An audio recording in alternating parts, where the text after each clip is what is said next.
It's a social media-driven protest movement that has its own radio and TV channels and now even a calendar. Plus, it's rapidly gaining momentum in France following weeks of rallies against controversial labour reforms. It's only 10 days old, but it's already attracted thousands of supporters across the country, united by anger at government policy. In Paris, demonstrators have been holding sit-in demos every night, debating their ideas, and they have everything to keep them going, including a canteen and tent camp. The movement's increasingly drawing parallels to the 2011 Occupy protests in the US. RT's Anastasia Churkina reports from the French capital. Just like Occupy Wall Street 5 years ago, timurJAUH has a very strong grassroots movement. They're very active on social media and they have their own radio stations and TV channel where they have a live broadcast of events taking place at this square every day. So today we're going to meet the guys in these tents and talk to them about the work that they do, why they're here and how it all works. The goal is to allow the people behind the movement to speak about themselves and what they stand for without a media filter. We broadcast each night's assembly in full, so nothing is edited out and the people can see everything that happens. That's what is important to us. This tent here is timurJAUH. They have their own YouTube channel and a broadcast. Scientists and economists and other people who are not necessarily well known to the wider public are our guests. It's important for us to give them a voice, to show that behind the spontaneous movement of ordinary citizens, there is also the support of intellectuals.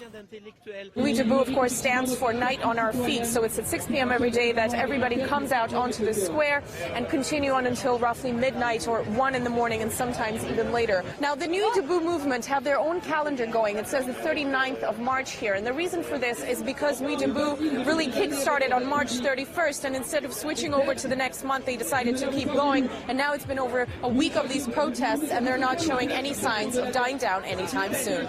Anastasia Churkina, RT, Paris. Well, the sit-in demonstration started when protesters decided not to leave the streets following yet another rally against the labour reforms. And these rallies have often turned violent, resulting in scuffles with police.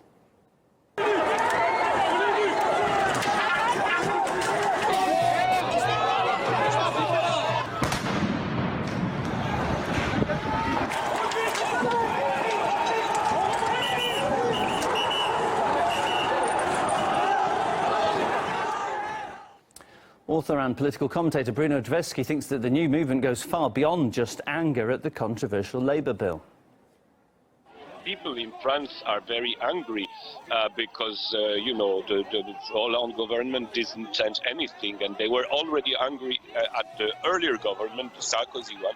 So the reason for being unsatisfied are very large. All these movements we had in different countries, and especially occupied Wall Street, are in the same mood. I mean, it's a new generation, it's a new type of movement, because the traditional, let's say, political organizations are delegitimized, and people are looking for something new, and it will, I suppose, take time to find new ways of expressing their discontent, and especially to build something like an alternative.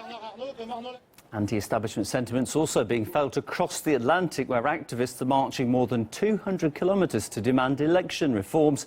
This story and much more after a short break.